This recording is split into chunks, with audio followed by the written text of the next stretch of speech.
할렐루야, 온라인 교사교육 네 번째 시간입니다. 오늘은 어린이 큐티 지도법에 대해서 알아보겠습니다. 유소년부를 담당하고 계시는 김동수 간사님도 함께했습니다. 안녕하세요. 김동수 간사입니다. 네, 간사님 큐티 해야 되는데 어떻게 해야 될까요? 그리고 어떻게 지도해야 될까요? 큐티를 해야 하는 것도 알고 중요성도 아는데 막상 큐티를 지도하려고 하면 어떻게 해야 될지 막막할 때가 많은 것 같아요. 어때요? 네. 큐티 지도하기도 어렵지만 또 우리 선생님들도 아이들을 가르칠 때 많이 어려워하는 부분이기도 합니다. 또 선생님들뿐만 아니라 각 가정에서 부모님들도 어려워하지 않을까 생각이 됩니다. 네. 우리가 육의 양식은 매일 먹잖아요. 그런데 영의 양식인 하나님의 말씀은 소홀히 하면서 살아갈 때가 많은 것 같아요. 그러면은 아이들은 하나님이 교회에만 계신다고 생각할 수가 있어요. 일상생활과 신앙생활이 분리가 되는 거죠. 하지만 하나님은 교회에만 계신 분이 아니잖아요. 하나님은 시간이나 장소에 제약을 받는 분이 아니라 언제 어디서나 우리와 함께 계시는 분이기 때문에 우리의 모든 삶이 곧 신앙생활이 되어야 합니다. 그래서 어려서부터 하나님의 말씀을 가까이 하는 훈련을 통해서 하나님이 우리와 늘 함께 계시다는 것을 배우고 자기 스스로 말씀 속에 있는 하나님을 찾고 구하고 발견하는 힘을 길러주는 것이 바로 큐티가 아닌가 그렇게 생각합니다.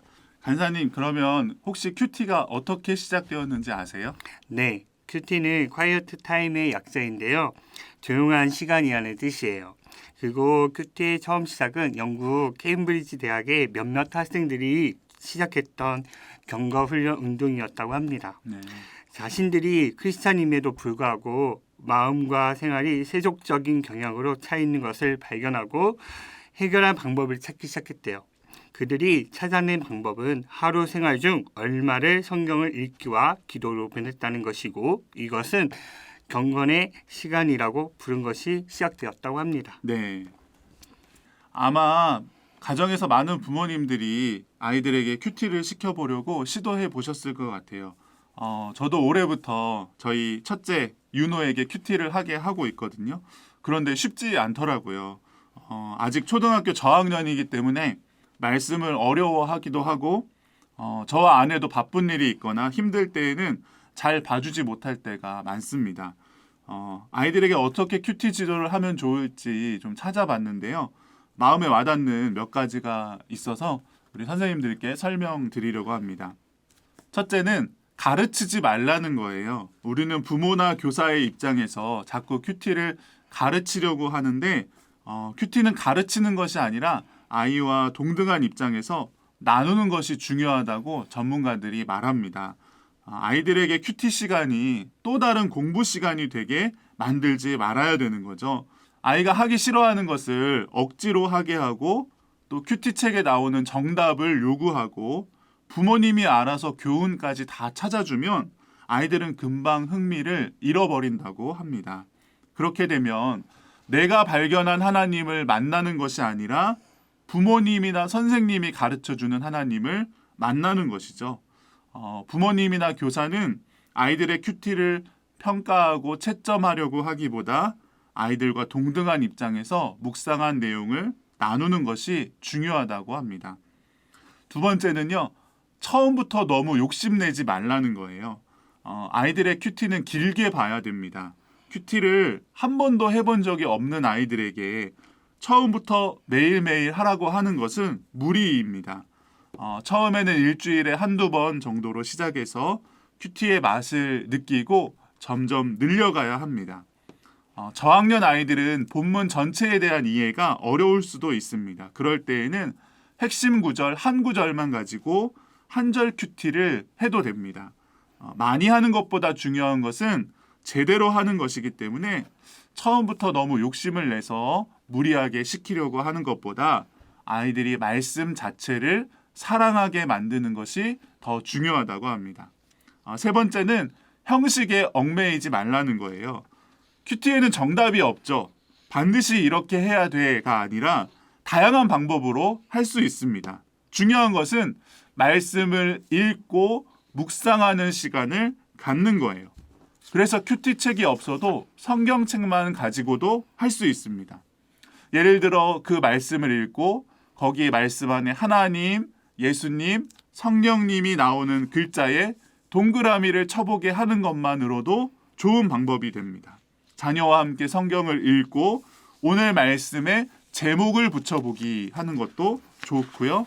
아이들의 눈높이에 맞게 말씀을 가지고 함께 대화하면서 본문을 통해 주시는 은혜와 교훈을 아이들이 스스로 발견하게 하는 것이 중요한 것이죠. 그래서 부모님이나 교사는 고기를 다 잡아서 아이들의 입에 넣어주는 것이 아니라 아이들이 직접 고기를 잡을 수 있도록 옆에서 도와주시는 코치나 가이드의 역할 정도만 해주시면 되는 것이죠.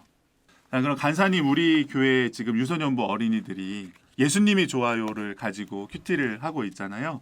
네. 예수님이 좋아요에 나오는 큐티 방법을 간사님께서 한번 소개해 주실까요? 네. 저희는 큐티 가이드가 따로 이렇게 나와 있는데요.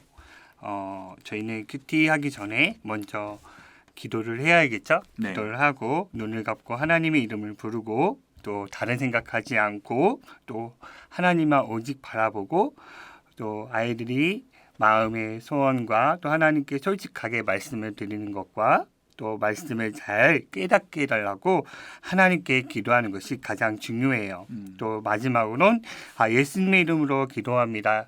아멘 꼭 해야 되겠죠? 네.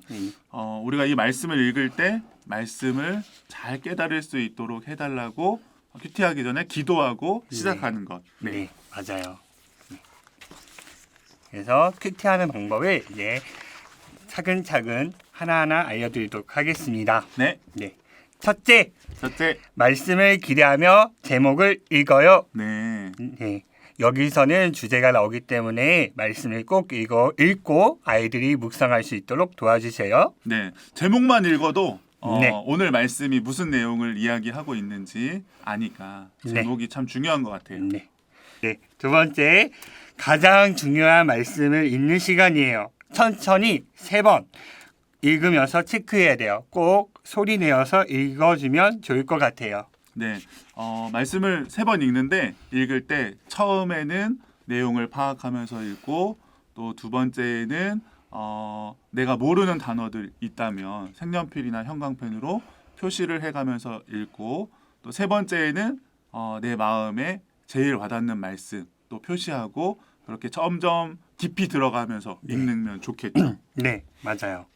세 번째는 우리 아이들이 읽다 보면 또 어려운 단어들이 있을 건데 이 어려운 낱말은 우리 책에 보면 어려운 단어에 대해서 이렇게 자세하게 설명하고 있거든요. 이것을 참고하여서 어려운 단어들을 찾아가면서 읽어낼 수 있도록 귀한 시간이 되었으면 좋겠어요. 네, 말씀 읽다 보면 참 어려운 단어들이 많이 나오죠. 네, 많아요. 여기 예를 들면 세대라는 단어, 네. 또 행적이라는 단어들이 나오는데 행적이 무슨 뜻이에요? 애들이 물어보면 막상 이걸 설명해 주기가 너무 어렵더라고요. 네, 맞아요. 그래서 아이들이 이해하기 쉽게 행적은 우리가 살아오면서 그동안 행했던 일이야. 이렇게 어려운 단어들을 잘 설명해주고 이해하고 넘어가는 게 좋습니다. 네. 네 번째 말씀 씨앗 저학년이고요. 고학년은 말씀 콩닥인데요. 이거는 본문 해설을 의미하고 있는데요. 이것을 읽으면서 말씀에 숨겨진 의미를 알고 또 깊은 뜻을 이해하는데 우리 아이들이 마음속에 말씀을 심을 수 있을 것 같아요. 네. 그날의 본문의 내용을 간단하게 요약해서 설명을 해놓은 부분이 있어요. 그래서 이런 내용이구나. 이것을 이야기하고 있구나. 이것을 설명해주는 부분입니다. 네. 네. 다섯 번째, 한 줄로 된 정리된 오늘의 말씀을 꼭 기억해야 돼요. 네. 네. 그다음에 여섯 번째, 우리 저학년 같은 경우는 말씀 책상, 고학년 같은 경우는 말씀 찰칵 이 부분이 있는데요. 이거는 관찰 질문에 답해 보면 오늘의 말씀을 내 마음에 새기는 거예요. 네. 큐티 책에 보면 이 부분에 이제 그날의 말씀을 좀 더 깊이 이해할 수 있게 도와주는 묵상 질문이 있거든요.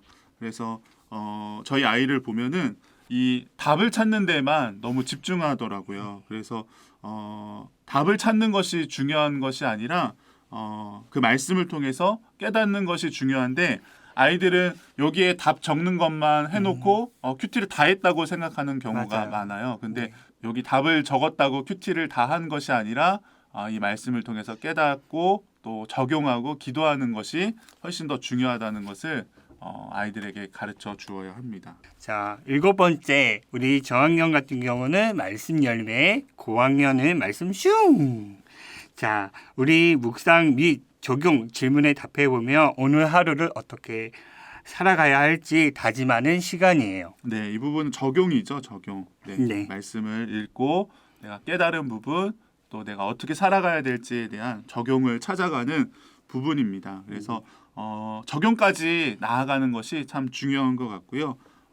마지막은 어떻게 하는 것이 좋을까요? 네, 마지막은 역시 마지막은 솔직한 기도로 마무리하는 시간이에요. 네, 말씀을 읽고 깨달은 내용을 가지고 우리가 그 말씀대로 살아갈 수 있도록 도와주세요. 길지 않아도 네. 될 것 같아요. 맞아요. 한 문장, 네. 2마디, 3마디 이렇게 간단하게 기도로 마치고 집에서는 내가 큐티한 내용을 누가 나눌 사람이 없으니까 맞아요. 네, 그 부모님과 자녀가 함께 그 내용을 나누고 말씀을 가지고 이야기하면 좋을 것 같고 네. 교회에서는 또 친구들과 선생님과 맞아요.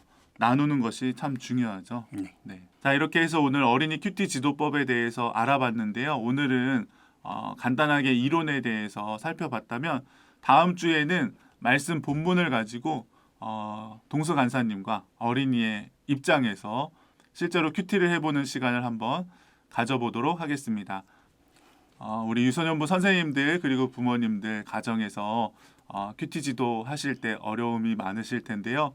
포기하지 마시고 또 힘내셔서 우리 아이들 말씀으로 잘 양육하시기를 바랍니다. 수고하셨습니다. 감사합니다.